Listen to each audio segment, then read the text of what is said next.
meaning that I have my own production house creating my own movie. But what about other people who also play a part in my movie? Do I have a say as to how they react, behave, or interact with me? Or all these are still their own decisions at the soul level, meaning that their world and my world actually share the same storyline or separate? For example, can a man actually create a reality in which his ex-wife actually moves back and falls in love with him all over again? While his ex-wife in her world, in her movie, she has actually moved on and married someone else. How separate or overlapped are these different worlds?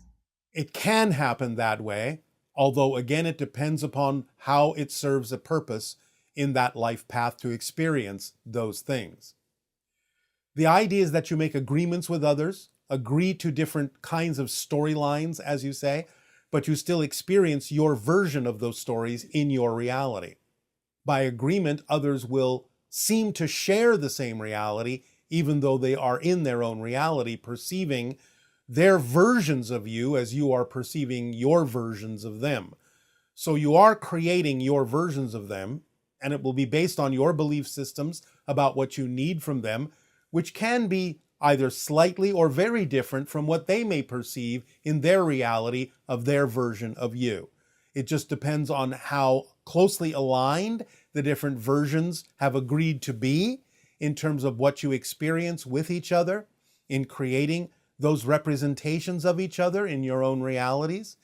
But again, sometimes it can diverge quite readily, quite far, and sometimes it will stay very closely aligned, depending upon the agreement you have made and what purpose it serves to either remain aligned or misaligned.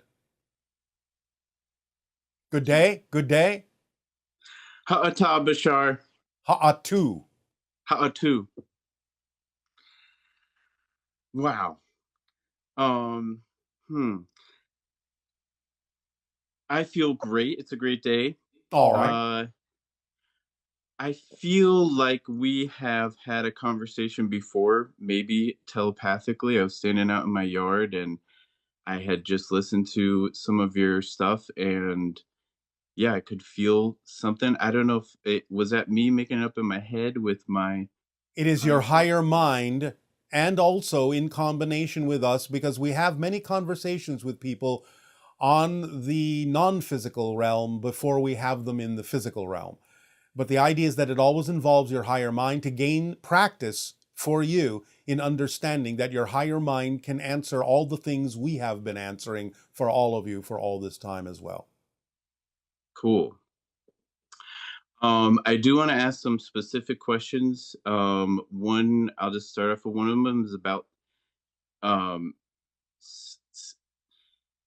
I'm a farmer. I work with the land, and I heard you talk about the Lyrians, and I just want to, I guess, talk more about like water, plants, animals, the energy of those things, and my relationship with them, and how I can evolve those. Like, s- I know water bending is a thing. There's a lot of things that I've seen in movies, like superheroes can do, and I just get chills when I see those things, so I feel like they're possible. Um, All and I of just them want to happen talk in about that. spirit. All of them can happen in spirit. Some of them can be brought into the physical realm if you allow yourself to see the physical realm as an extension of spirit more strongly. Not all of them are relevant for your particular life path, but certainly by allowing yourself to understand yourself as an extension and an expression of nature, as nature, rather than being in nature, then you can blend more fully with the idea of the consciousness of nature in all its forms, plant and animal, and elements, and allow yourself more efficacy with the communication with those particular forms of consciousness as well. Being a farmer, in a sense, you have a head start on this because you understand how to work with the land. Allowing yourself to understand everything that's physical as being an extension and an expression of spirit can also help you accelerate your ability to receive and send communications to all the elements we have mentioned. Cool. And does that include the Sasquatch or other um All things in physical? nature. All things in nature. So are the Sasquatch aware of me? They can be. They are aware of many humans individually, especially those that work the land. So peripherally, they can be aware of you, though it may not be extensive. Hmm.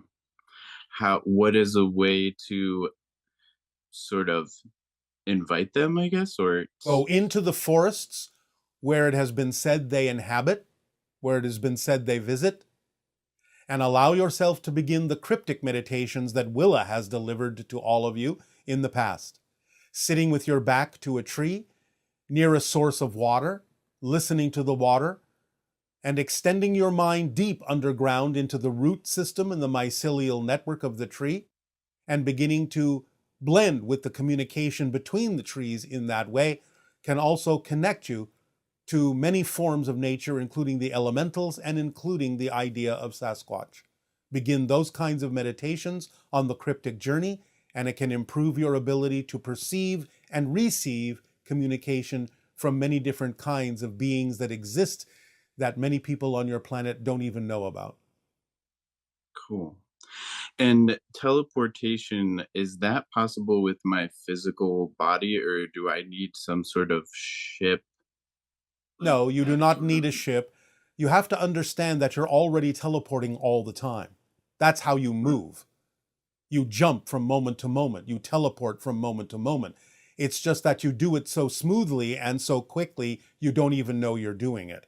So getting a deeper understanding of the fact that you're already doing it, because every moment you shift to a different reality, literally a different universe, you are teleporting constantly.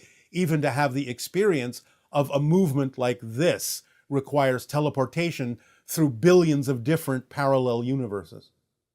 So if you understand more deeply that you're already teleporting, you can increase your vibration to be able to perceive the rate at which you are already teleporting to create the sensation of movement, which is an illusion.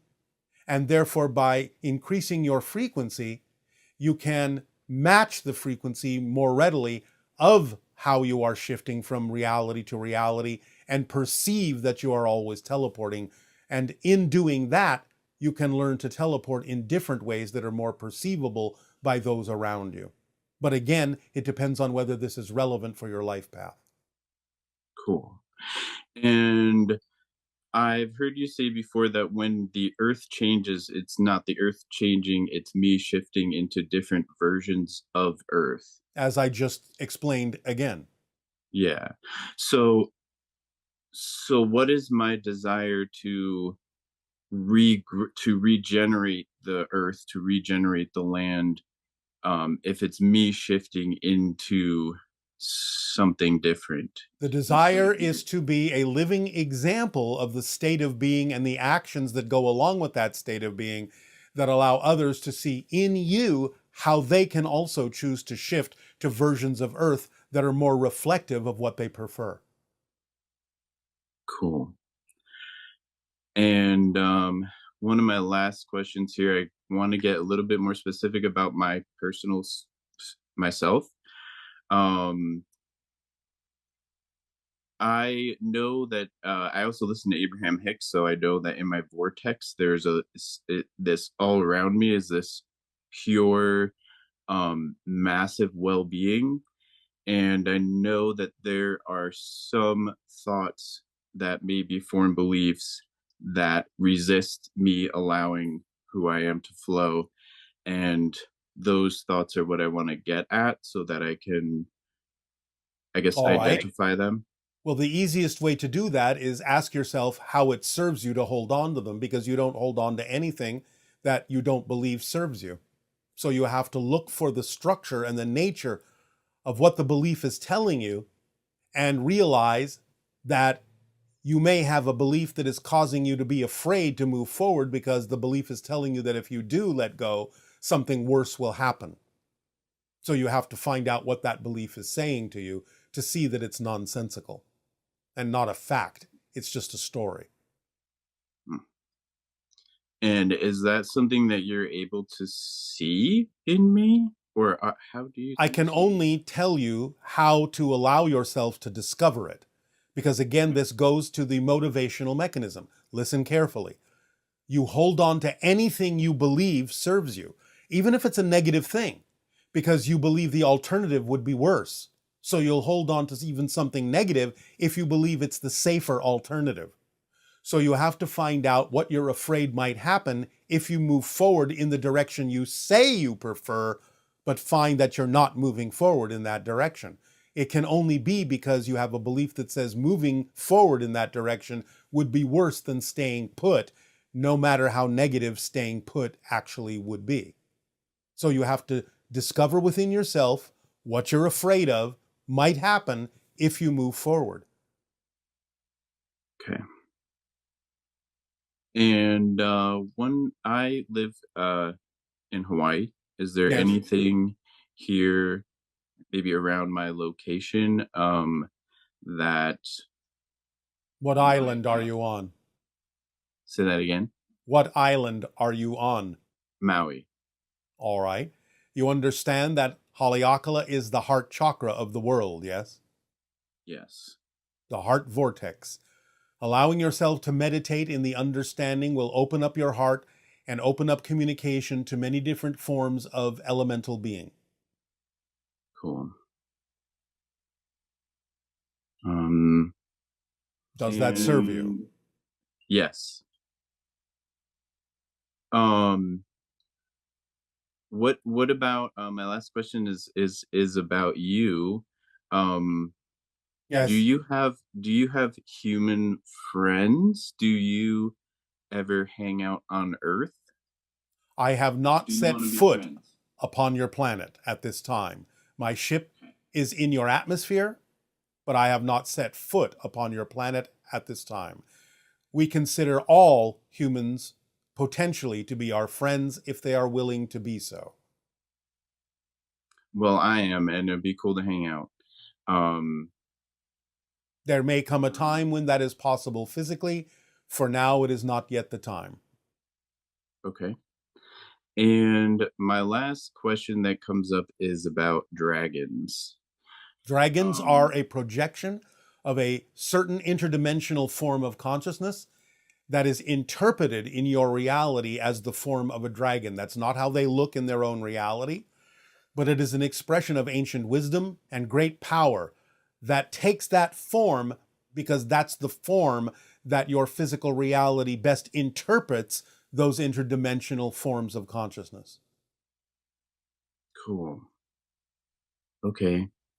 So the Thank you. Mo'o, You said that was your last question. yes. Thank Then you. we thank you for your interaction, our unconditional love to you. Aveo. The way that you're reacting and why you feel the way you feel about the fact that she is giving you this opportunity. So this is an agreement you have made to overcome your lack of self-worth and know that you deserve to know that you are worthy as the signs are being given to you by others in your life.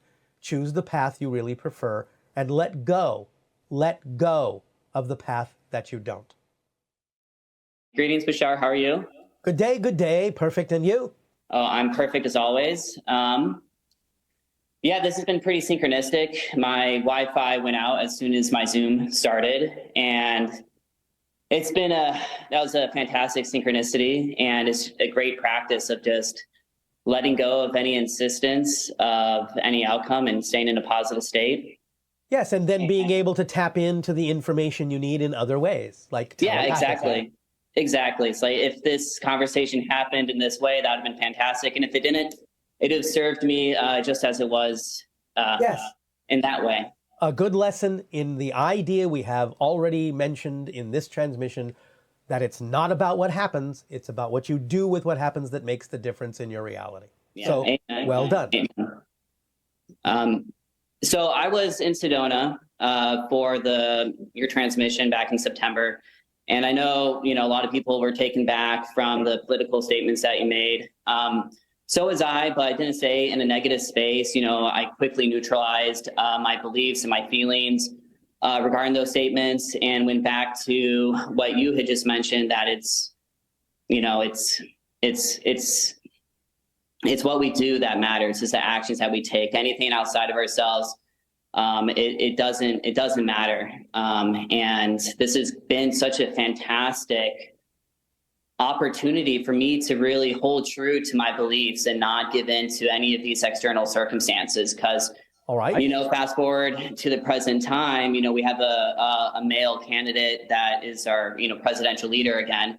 And we all know what you had said regarding that. And it has really allowed me to address a lot of fears within myself and to transform those fears. So it has really just been a fantastic blessing, this whole situation. All right. And we would like to address one more issue.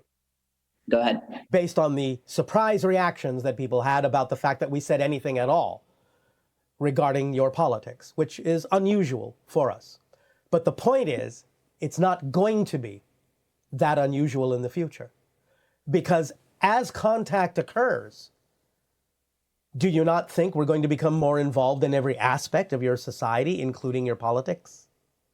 So the idea of conferring with our councils and the idea that we were allowed to even make anything close to what your people would perceive as a political statement is an indication of how close you are to contact in some form or another.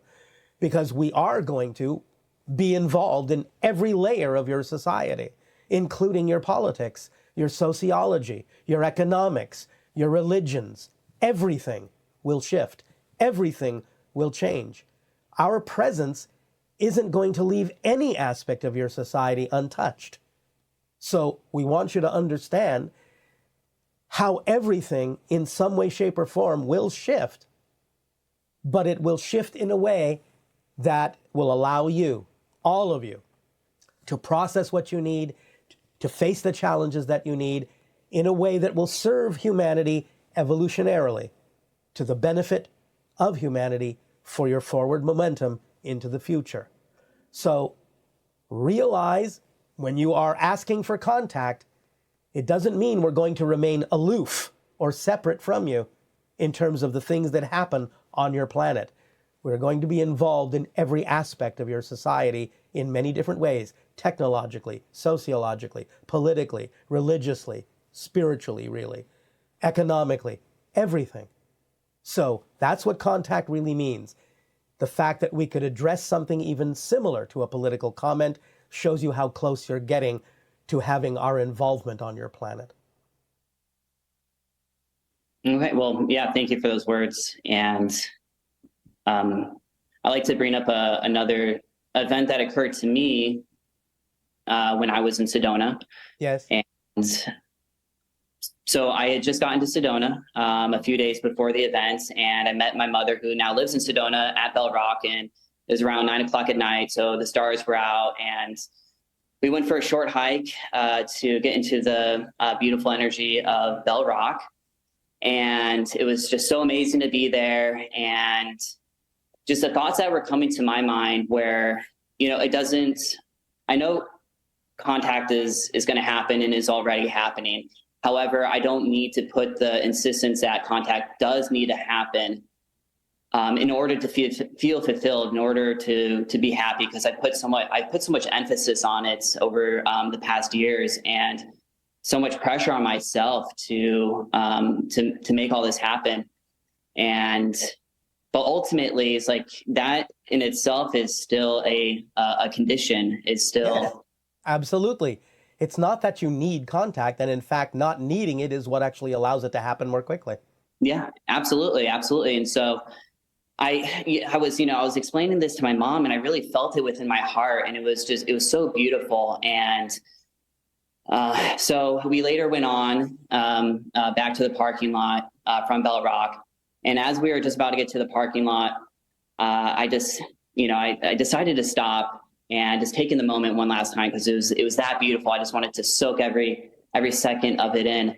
And as I did that, I saw just the most amazing shooting star go from one end of the sky to another end of the sky. And that was just, my confirmation that I'm on the right track, another synchronicity.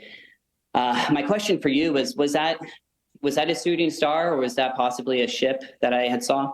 No, it was a shooting star, but the synchronicity is what's important for you. And you took it in the way that you needed to. Yeah, absolutely. And in fact, the fact that it was a shooting star even makes it not that much more beautiful, but it was just perfect the way it was. So, Yes. Okay. So one last question. I've had a few gray owl encounters, and I know others have as well. What is the connection between the grays and the owls? Well, they simply use owls to project the idea of a masked image so that if it is really not an owl, it is simply something that you're familiar with that energetically represents them, but is a projected telepathic memory so that you won't necessarily see them as they are, but see something that you are somewhat familiar with that you don't necessarily freak out about, but you understand there may be something unusual about it. It's called a screen memory. Okay. Okay.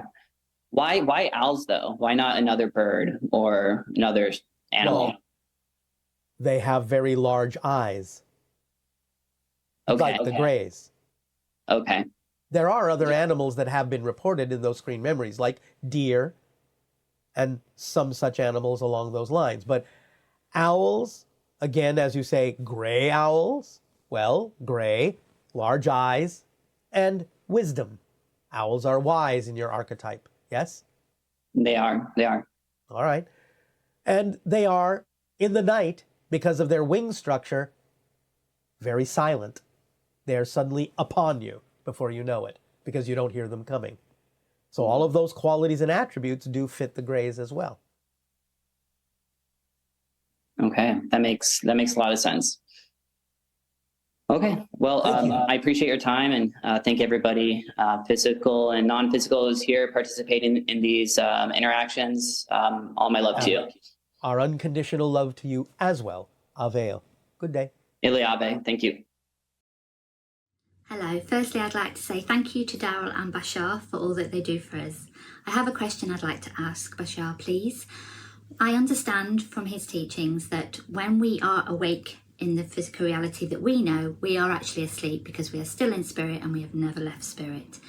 If that's how we perceive things, where are our spirit guides? When we are actually asleep and dreaming and back in spirit, are we able to communicate with them then? But then when we awaken back into the dream state here, do we forget them? So I hope that makes sense. So basically, when we're asleep back in the spirit world, are we able to communicate with our spirit guides there? Or are they in another dimension completely? I hope you can help me with that question. Thank you. Yes, they're in the spirit dimension. Therefore, it's sort of like diving into the ocean and then getting back up on the boat. The people helping you are on the boat. You talk with them when you're on the boat, and then you decide to dive back into the water where now they're up on the boat and you're in the water and you can't really communicate. But then you go back up on the boat and you can talk to them again. So this is similar to what happens with your spirit guides.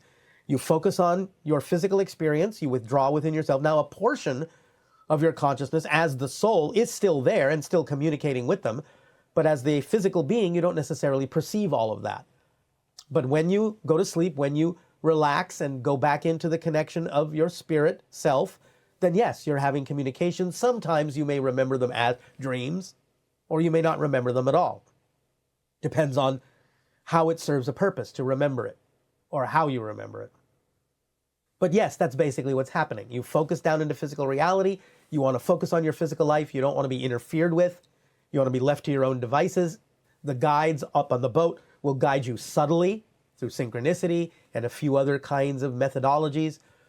And you can communicate with them freely when you're back up on the boat, but they leave you mostly to your own devices, just guiding you gently when you're under the water, when you're back in physical reality.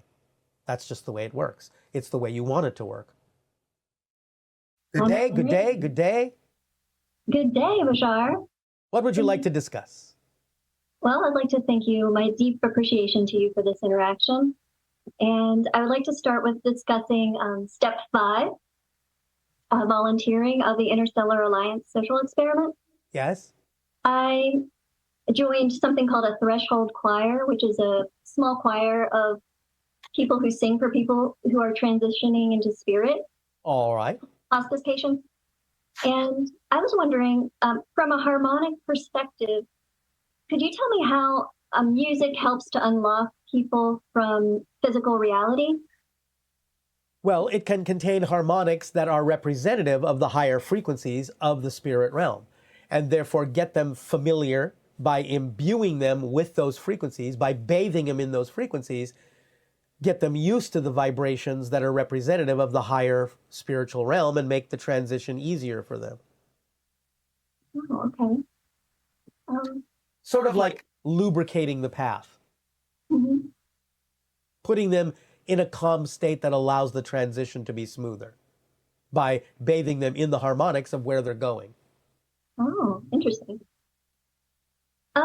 You recently described how our birthing process will evolve, and that we're going to be like in a dream state, and then we'll come out of that, and there will be a baby there. That's simplified. Yes, but that's many, many years down the road. Yes, and I was just wondering, could you similarly describe the dying process, how that will evolve? Again, far in the future, as you know time to exist, it will simply be that you will step out of, quote unquote, the body. You will expand yourself back to the soul level, the astral level, and the soul spirit level. The body eventually will no longer even be left. It will simply disappear back into energy in the way that it was formed. Okay, is there any transitional phase before that that we're heading yes, toward? again, it will be that the body will still be in your physical reality, but there will be no infirmity, there will be no illness. You will simply decide to leave. You will simply step out of it. Okay. I was also wondering if you were surprised by the election results. No, not at all. Okay. I just have one more question. Now with step 6, the CE5s. Yes. Do you have any? It's getting colder here. I've been doing some here, but it's getting colder here, and I was wondering if you have any suggestions for other types of group gatherings where we can make ET contact, maybe indoors or in an environment. Do you think that being inside a building would in any way, shape, or form be an inhibition for extraterrestrial contact? Well, how would we see them if we were inside, really? I mean, we just look out the window? You can either look out a window or you can allow certain phenomenon to appear inside the building, like spheres, energy spheres. That's a good idea. So, no, you don't have to be outside to experience contact. Invite them in. Okay. That's a great idea. I'll just use my creative imagination to come up with something. All right. Many people see orbs inside buildings, and some of those are representative of ET contact. Some of them are representative of spirit contact. So it's absolutely no impediment at all to have a building around you for an orb to go right through the ceiling or right through the wall. Remember, they're not in the same phase that you are. That's not going to stop them. Yes, I appreciate that point of view, because I don't think most of us were used to doing it through CE5 outdoors, and it's not as common to have indoor ET contact gatherings. Yes. All right. But again, it's not going to stop it from happening. Mm-hmm. It'll just happen differently. That's all. All right. Well, thank you. I really appreciate this time we spent together today, and I love you. All right. As do we appreciate it, and our unconditional love to you as well. Good day. Good day.